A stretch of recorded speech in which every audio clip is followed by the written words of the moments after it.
Alright, how does this look? I'm trying to use my monitor as like set decoration. Alright! If you read the title of this video, you already know what you're in for. A few months ago, I made a video where I made Kingdom Hearts music using only the sounds of keys and blades. And it didn't get a lot of views, but I had fun doing it, and sometimes you just gotta do things that bring you joy in this life. So today I am remaking the title screen music from Pokemon Sword and Shield using only the sounds of swords and shields. Unfortunately, I don't have any swords or shields laying around, so instead of buying some on Amazon, I did the budgetarily responsible thing and downloaded a bunch of free sound effects online. Also, to keep it within the Nintendo family, I downloaded a few Ocarina of Time sword sounds as well. So, I've got the sounds. The biggest challenge with this song was finding sounds that I could turn into actual notes on my keyboard. There are a lot of instruments in the original title screen theme in Sword and Shield, but I narrowed it down to 3 essential instruments: a high synth, a lead guitar, and a bass. For the high synth, I found this sword hit sound effect that sort of rings for a second after the impact.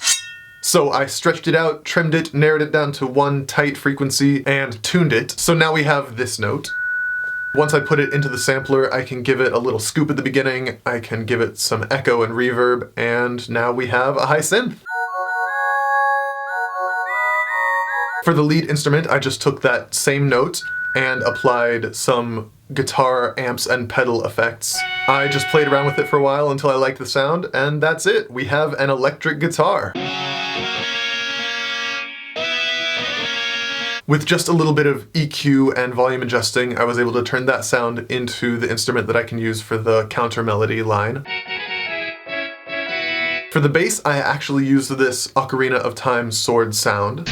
And I narrowed the frequency, tuned it, pitch shifted it down, and then I used that sound for all of the low notes in the song for the bass.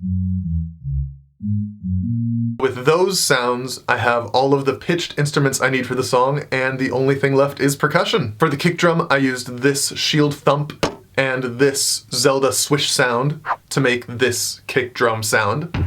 For the clap sound, I took these 5 sounds, and I combined them to make this. This sword being removed from its sheath sound made this hi-hat. This sword swish became a snare. These 2 sword sounds got stretched and layered into this cymbal sound. This swish also turned into a cymbal. I used these sword hitting a spear sounds to make this sort of rhythmic tapping in the background. And then I threw in a bunch of sword fight sounds just for fun. After those many layers of sword sounds and 1 shield sound, I have recreated the title screen music from Pokemon Sword and Shield using only swords and shields.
Thank you so much for watching. If you support me on Patreon, you can download this version of this song, and you can tell me if there's other songs that you'd like me to do this to in the future. Let me know if you liked this video. Check out my Kingdom Hearts video where I did the same thing but with keys and blades. Subscribe if you liked it, stick around, and I will see you with my next video. Thanks again, and goodbye. Oh, perfect timing, the screen just turned off. I think that's as good a sign as any. Bye.